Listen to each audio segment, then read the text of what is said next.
or tafsir or not, you should retain Quran, not memorize. And we're going to discuss this as the time comes. These are the 5 classes that I teach. Recite to read, recite, rhythm, reflection, and retention. Memory is something that you remember and it can evaporate. Memories, they evaporate. But when you repeat something over and over and you have a love for this thing, and you are connected to this, you constantly want to hear it, your frontal lobe, the front of your brain, you all know these fun facts. I think before we move on, just as something you can appreciate of the creation of Allah. You know when you learn something brand new, when you learn something you've never learned before, the physical surface of your brain, it goes, it kind of squeezes together and it makes one of those folds. Every time you learn something new, it makes a fold. And this, well, before even that, well, by the way, now that you did, anyone who didn't know about the fold, guess what your brain just did? and as insane as it is, I actually witnessed it during studies. I was with some physicians and they showed it to me. There was a brain surgery going on, and this actually happens. But before this entire process, your frontal lobe hears information. Then chemicals go off in the front of your brain, and there's like a little bit of an explosion, and that's just chemicals. Whoa, that's the amazing thing? Yeah, that's what it is. So mostly when you meet people, whoa, that's something new. In California, it's always everything is amazing, and it's the sun in their face all the time. But everything's so amazing. But this chemical process, after a while, what happens to chemicals? They evaporate. They go away. But if you continuously reinforce this process again and again, you keep telling yourself, and brothers who have, and sisters who are trying to get out of the habit of backbiting or seeing something inappropriate or just controlling your urges, if you keep reinforcing it, the chemicals keep exploding and explode and explode, and those chemicals become a protein. Those proteins they sit on your brain, and the longer you reinforce it, then our goal, our objective, is to get those chemicals to settle in the back of your brain. These are your long-term memories. And these are where, you're walking down the road and you haven't heard music in a long time, but it's wind beneath your wings, and you're like, oh yeah, when I was little, I heard that. Right? So it's that long-term memory. 15 years ago you heard something and it came up into your head. These are long-term memories. This is the objective that we want to do with the Quran. And we've actually developed an entire system. And Maulana Abdul Nasser was very blessed in his introduction and very nice. But I will tell you this much. When it comes to memorizing Quran, I would encourage you to use the system that's been developed over the last 8 years. In Morocco, with teachers from Morocco, Pakistan, India, Egypt, Saudi Arabia, London, all over the world. Just kept sitting with students who memorized the Quran. And I said, how do you do it? I talked to their teachers, then I taught in the Madaris system. So I encourage you, if we follow these steps, Allah subhanahu wa ta'ala will, He already promised us 4 times, He will make Quran easy for us to memorize. So let's take the first goal, which is to memorize the book of Allah subhanahu wa ta'ala in its entirety. And unfortunately, the minimum wage of the Muslim Ummah has gone down a lot. Now you meet someone like, oh, look, she memorized Quran. You're like, oh my God, that's amazing. When you travel and you read our history, and you see villages, I'll give you a small example. We were traveling through where Egypt touches Sudan, and we walked into a masjid, and it was very interesting. Kamal Makki has may Allah bless him, has a similar story. They don't have Qur'ans in the masajid, in some of the old masajid. You know why they don't have written Qur'an in the masajid? Why? Everybody, it's like, yo, I'm Hafidh. It's like, yeah, so is my mom, dude. I don't know what's the big deal. My mom is, the guy sweeping the street is. That ummah that used to carry Qur'an, that used to connect to Qur'an. We didn't have BS, we didn't have MS, and we didn't have PhDs. But what we did have was we ruled the world for 800 years. And every blind man had a servant. And a woman could wear all her jewelry and travel from Syria, from Iraq to Syria. Why? Because we had Qur'an. And we didn't have the best clothes, because when they came to see Abu Bakr radiallahu anh, he had 260 patches in his clothes, but we had Qur'an. We memorized it, we read it, we recited it, we enjoyed it, we wrote it, we lived it.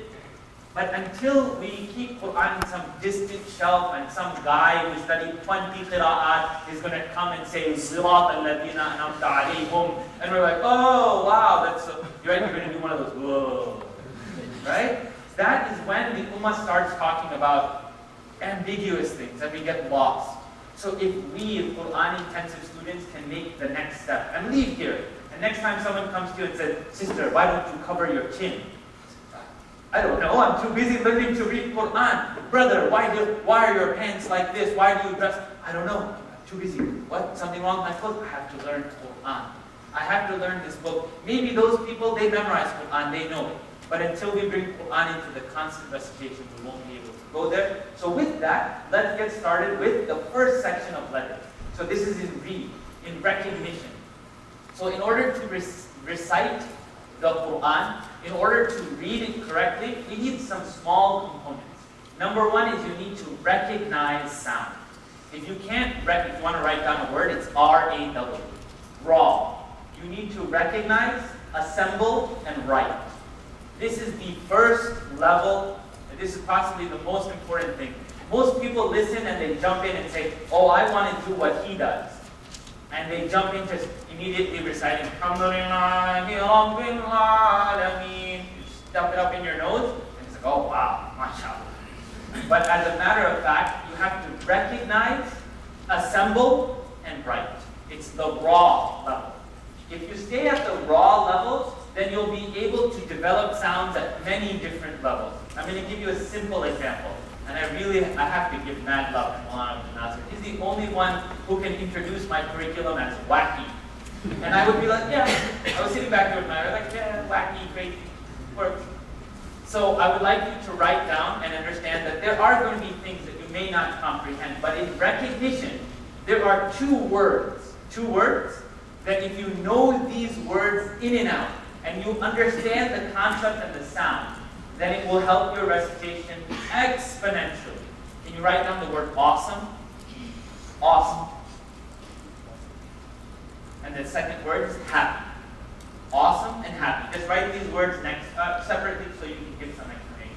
There's no definitions, muraqqaq, mufakham, you don't need anything complicated. I'm going to say a word, and I'm going to say the word, yes ma'am. Awesome and happy. Happy. Awesome and happy. It will take you the best part is there's only two states, by the way. There's only two types of sounds in the Quran. What are those two types? Awesome.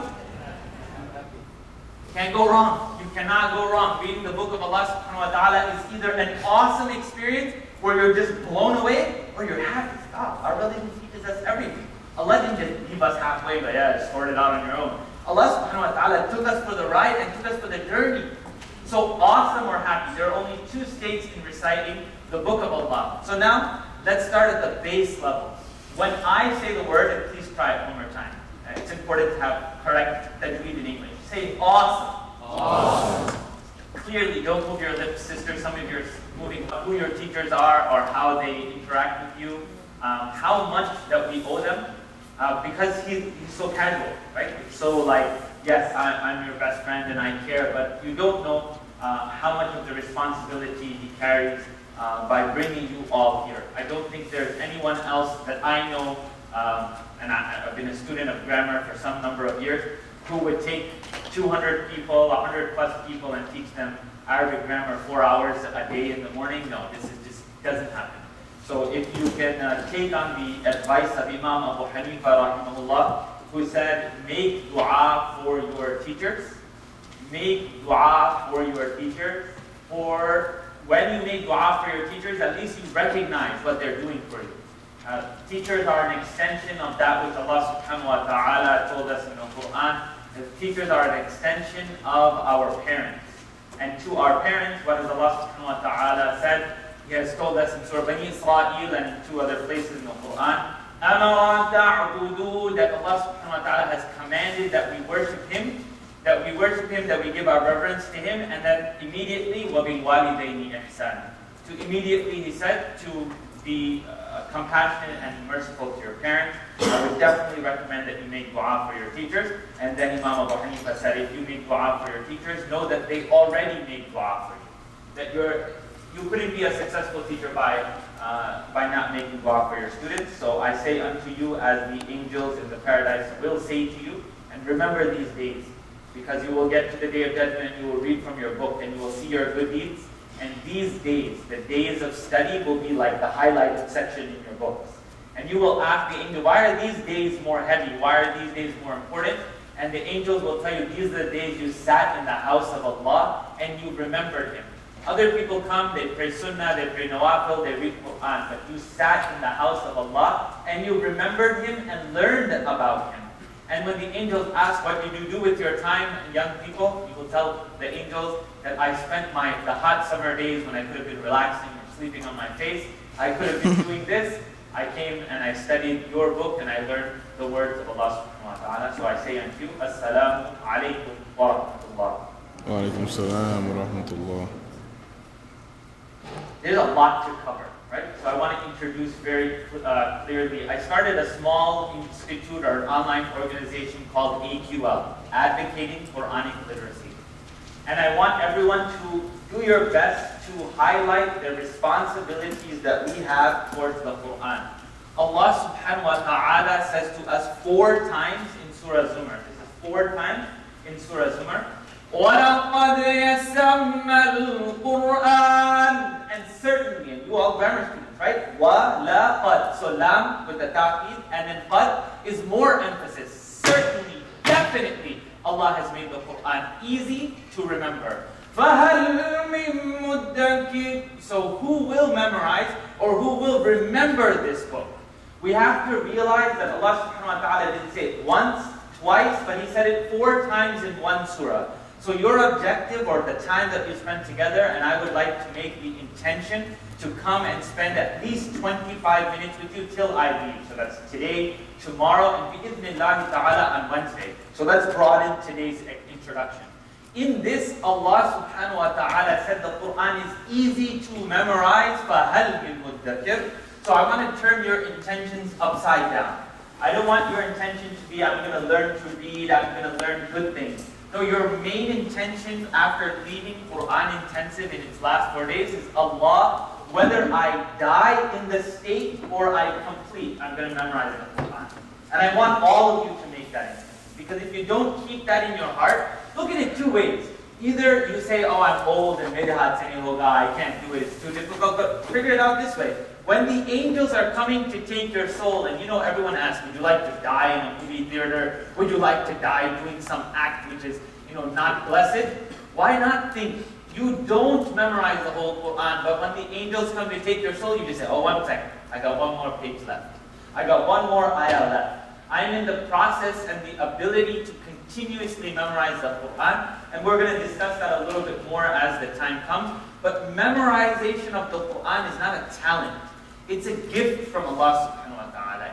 You're chosen to be amongst the hafidhun, those who preserve Quran. And this is a science, I will be very direct, that women have left. For whatever reason, I think we've discouraged it in the last 200 years, right? If you ask anyone, oh, why don't you have more places for women to memorize Quran? And most manly men, I mean scratching belly and eating meat, those men will say, why should they memorize Quran? Because today the Hafidh of Quran, his only function is leading Tarawih. Oh wait, hang on. Leading Tarawih. So Tarawih are very important, extraordinarily important for all of us to do. But remember that the institutes of knowledge where the Quran Intensive of Imam Ahmad ibn Hanbal's time was the lap of his mom. The Institute of Knowledge of Imam Abu Hanifa was where? With mom. So if you remember Imam Shafi'i's mom, very beautiful woman, very beautiful woman. His dad passed away, and she could have remarried, but she said, no, my intention is this child. She learned Quran. She bathed him in the knowledge from all aspects. As much as she could teach, she taught, and then she sent him to learn. So this intention right now, and I literally am not making a spiel, I'm trying to make eye contact with everyone. Tell Allah, let the angels write it today in the ink of your soul. I intend to memorize the Quran. Qul Amin. Inshallah. And now that I've given you this enormous task of memorizing 632 pages, let's take a step together. Let's start together and figure out how Allah subhanahu wa ta'ala can give us the opportunity to do the same. And any brother who feels like, no, it's not possible, I don't have time, I have kids, I can give you stories till you're blue in the face. But people who have memorized the Quran after the age of 40 include the Prophet Muhammad sallallahu alaihi wasallam. Great example. Include many, many companions and tabi'in, but I will take it a step further. It includes people of today. How many people after 5-6 years in corporate world say, you know, I'm going to go back and do my MBA? 35, 40 years old. I had a good friend in Maryland. He started his MBA and he said, you know what, I put about 4 or 5 hours into studying, going to class. I'm going to memorize a little bit of Quran a day. And yes, it was like a storybook. Coincidentally, he started, and when the month that he was finishing his MBA, about 2.5 years, 3 years, what did he do? He finished memorization of Quran. No, he wasn't Arab. No, he didn't read fluently. No, he wasn't blessed to be around Quran all the time. But he knew how to play the numbers game with the Quran. And that's something that I would like you to realize. So if you can take a few steps, advocating Quranic literacy has 5 basic steps. Before you write them down, I want you to understand them. I want you to be able to feel them. The number one thing that Allah subhanahu wa ta'ala asks from us, and I'm very happy that you're doing grammar, that you're doing baba yaghlibu, that you're doing various abwab, and you're learning the verbs. But the first thing that Allah asked from us was, اقرأ باسم ربك الذي خلق. To read in the name of your Lord who created you from a clot. The necessity, and I think was said very well by Imam Suhaib at the graduation, he said recitation. It's an oral tradition. So learning to recite the Quran is an enormous gift, and it is a trait that we need to learn. So for today's goal, I would like to go over the letters together. Second or third revelation, depending on how you read Asbab al-Nuzul, as the Prophet ﷺ came down, was wrapped in the cloak by his support pillar, by the his strongest confidant, which was Khadija radiallahu ta'ala anha. As he was wrapped in this cloak, Allah subhanahu wa ta'ala revealed the first 6 ayahs of Surah Muzammil, and upon this, after reading the Quran, the necessity of tafqir. أَوْزِدْ عَلَيْهِ وَرَتِّلِ الْقُرْآنَ تَرْتِيلًا. The recitation of Quran and its fluency was mandatory, and this took us from reading Quran as a ritualistic book to understanding that the correct pronunciation of Quran. You gotta think about this. When Maulana Abdul Nasir said that it comes in a chain, when we recite, puckering your lips and say Qur'anan Arabiyyan, when we pronounce the Quran with puckering, with rolling of the ra, with touching of the tongue to the top teeth and the bottom teeth, we articulate the Quran the way the angel did. And when the Prophet Muhammad sallallahu alaihi wasallam, and I'm going to take it a step further, where did the angel bring the Quran from? Can you imagine that? Can you comprehend the concept of uttering the words the way Allah sent it to us? It's very overwhelming. And it makes you start to realize this concept that we have of sorcery and spells, and people have to say things very specifically. But Allah subhanahu wa ta'ala gave us His word. And upon this we realize that this chain goes back through the angel to Allah subhanahu wa ta'ala. So if you want an opportunity to feel divine, you read Quran. But you read Quran the way Allah subhanahu wa ta'ala sent it to us. And He sent it to us through this very specific chain. So we take it a step further. If you know how to read, if you know how to recite, so reading and reciting we're going to separate. Today we're going to work on reading, and I'm going to try to give you the tools. The next step is to recite the Quran, to articulate the points. That's maybe something we can touch today. And then finally you start to realize the third concept is you start to develop a rhythm of Quran. And this is why you could go anywhere in the world and you could close your eyes and sing Alhamdulillahi Rabbil Alameen. And you can see the haram, and you can see Imam Sudais in his jolly self, right? You can see him anywhere. You can feel that connection to Islam, connection to the deen after having a tafqir or after having a rhythm. And again, I'm going to encourage young people, develop your style. Certain people like the slow recitation. Some people like the tartil in salah. sisters. Why does every sister sound like a guy version just reciting like a girl? Learn about female reciters. Learn what they do. And I can point you to some directions, but in the meantime, there's a sister, Asma, who lives in Toronto. I think she moved to Saudi Arabia now. Her whole Quran is online. It's alhuda.pk.com. Ha, la. It makes an a sound. And in the case of the kasra, or the line on the bottom, it makes an e sound. Now, if you said Rabbil Alamin, you would be saying like an I sound. You'd be cutting the sound in half. So when you complete the E sound, everyone say cat, cat, feel, and now say it as you would say it in English. Say cool, cool, cool, perfect. You pucker your lips, and if you have some swag, then you say cool. Right? You pucker your lips. Unfortunately, we don't do that, and we end up with ta'buduna, ta'bo, alhamdulillah, alhamdulillah, and you hear it all the time. Everyone say it with me. Pucker your lips and say alhamdu. Alhamdu. Perfect. Now, a lot of people get overwhelmed and they say, "Oh, that's so difficult." Not at all. When you put, as narrated by the Prophet Muhammad sallallahu alaihi wasallam, Bukhari, Mishkat, and several books, the Prophet sallallahu alaihi wasallam said, when you read one letter of the Quran, Allah subhanahu wa ta'ala gives you 10 blessings. Make it count. How are you going to show up to work? Oh, yeah, and do half the work. So Allah subhanahu wa ta'ala is giving us an opportunity. So when you see the pucker, Mullah Abdul Nasir is not here, so I will use this example. He doesn't really like it. What's the name of our Prophet? Muhammad. Muhammad Rasulullah. Pucker. If you say Muhammad, right? It's the Memini Gujarati way to say, right? It's okay. Right? Muhammad is not correct. Everyone pucker your lips, say Mu. Mu. Ha. Ha. Muhammad. Muhammad. Perfect. So now when we recite, and I think we should break, but I want to show you something. Now when you look at the Quran, I guess 30 minutes. I wanted to stop at 1. Is this, Abdullah, is this connected? How do you?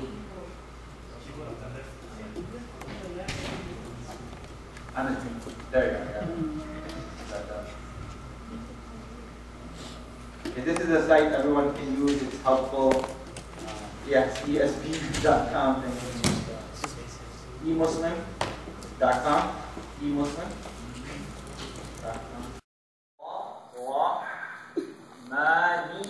Mirwahi. Allah subhanahu wa ta'ala will bless you. Young people, it's something that's helping you my youth. Everything with Bismillah, including turning on the TV. Everything you do it with Bismillah. I'm telling you, all of the other ganda stuff, it falls to the side. Inappropriate things go away.